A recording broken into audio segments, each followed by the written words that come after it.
امام احمد بن حنبل، امام ترمذی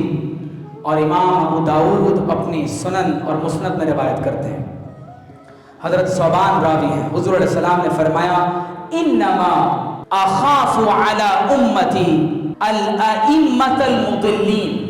فرمایا خبردار،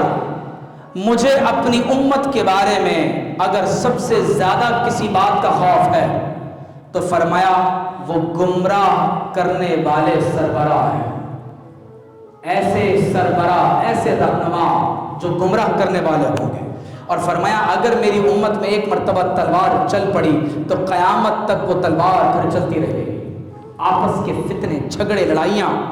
اور آپ غور کیجئے کہ اس وقت جب فلسطین اور غزہ میں 25,000 مسلمانوں کا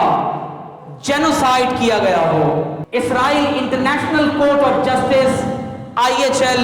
یونائٹڈ نیشنز کے تمام تر قراردادوں، احکامات، فیصلوں کو مسترد کر چکا ہو،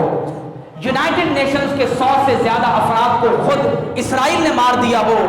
اور میڈیا سینٹرز پر بمباری کے ساتھ اس نے صحافیوں کو قتل کیا ہو، 25,000 سے زائد بچے جہاں یتیم ہو گئے ہوں، 11,000 سے زیادہ بچے شہید کر دیے گئے ہوں، اور سخت سردی، دھوپ اور پیاس میں لاکھوں افراد سسک کر بیت المقدس کے دفاع میں اپنی جانوں کا نذرانہ پیش کر رہے ہوں، ایسے وقت میں کہ جب مسجد اقصی میں 3 مہینوں سے نماز جمعہ نہ ہو رہی ہو، اور ایک ایسے دور میں جب مسجد عمری الکبیر جو فاروق اعظم کے دور میں بنائی گئی اور غزہ میں اسے شہید کر دیا گیا، اور اسرائیل یہ نعرہ لگا رہا ہو کہ نیکسٹ ایئر ان جیروسلم، اور ہم عنقریب اس میسینک ایج میں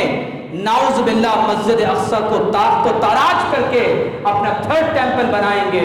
ایسے دور میں اگر آپ سوشل میڈیا کو دیکھیں، مین اسٹریم میڈیا کو دیکھیں، تو معلوم یہ ہوتا ہے کہ مسلمانوں کو شدید ترین سیاسی اور مذہبی فرقہ واریت میں داخل کر دیا گیا ہے۔ Political and religious destabilization, ideological subversion, ہم باہم دست و گریباں ہیں، انٹینگلمنٹ، ایک دوسرے کے ساتھ مصروف ہیں۔ اور یاد رکھ لیں کہ بیت المقدس کے حالات کو کبھی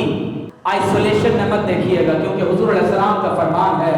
اذا فسد اہل الشام فلا خیر فیکم، اور بلاد الشام اس عہد میں موجودہ جارڈن، لبنان، بیت المقدس، یہ تمام تر خطے، سیریا، ڈیمسکس، یہ سب اس کے اندر شامل ہے۔